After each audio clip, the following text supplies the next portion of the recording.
Hi, this is James Sugg with the end of day report from Westpac's London office for Monday the 12th of September. Well, it's another serious down day in equity markets in Europe today. No big economic events driving it, no fresh economic data out of the UK, Europe or indeed the US to report. Just ongoing concern about the prospect of an imminent default, it seems, by the Greek government. There's certainly no indication that it's about to happen in terms of the commentary from any officials, but it's just ongoing market speculation driven by, for example, late last week, events that I've already talked about, the resignation of the European Central Bank's chief economist, the fact that the German government is apparently putting in place or preparing a plan to help shore up the German banks if there were to be a Greek default. The lack of news on the developments in Greece. We know that Greece is having its books looked at some point later this week to see to what extent they have achieved deficit reduction, which is required for them to receive the next tranche of bailout payments. We've heard that the Greeks are rapidly scrambling around themselves to put in place new austerity measures, including a property tax that's going to be collected through electricity bills to ensure it actually gets paid. And elected officials are going to give up a month's salary.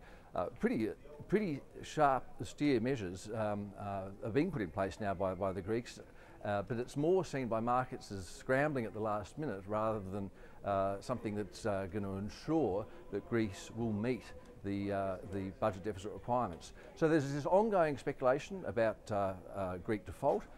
There's also concern related to the credit ratings of French banks, with Moody's apparently going to report later this week on their views regarding some of the big French names.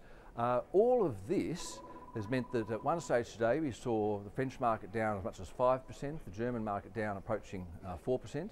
The US has now opened. It's now in London 4:15, so the US has been trading for an hour or nearly 2 hours now. And it's been down all the session too, although at one stage almost rallied back to unchanged on the day. Obviously quite a few hours still to go in terms of US trading, but with no data report there's nothing much more to say other than to give you the numbers as they stand, and that is that the Dow's down 1.1% at the moment. The broader S&P measure down 1.1% as well. The Nasdaq down not quite as much, just down 0.6%. In Europe, still trading. We've got the FTSE down 1.7%.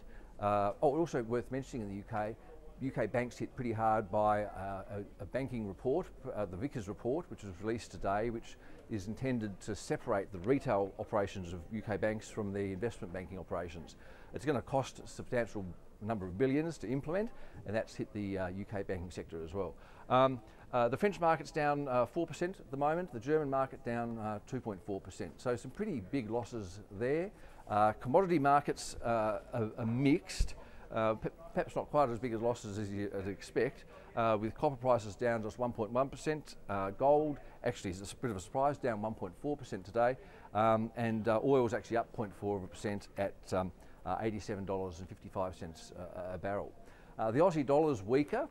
It's been falling away in line with equity markets. It's at 103.3 US dollars at the moment, or $1.03.3 US cents. So drifting lower as equity markets subside.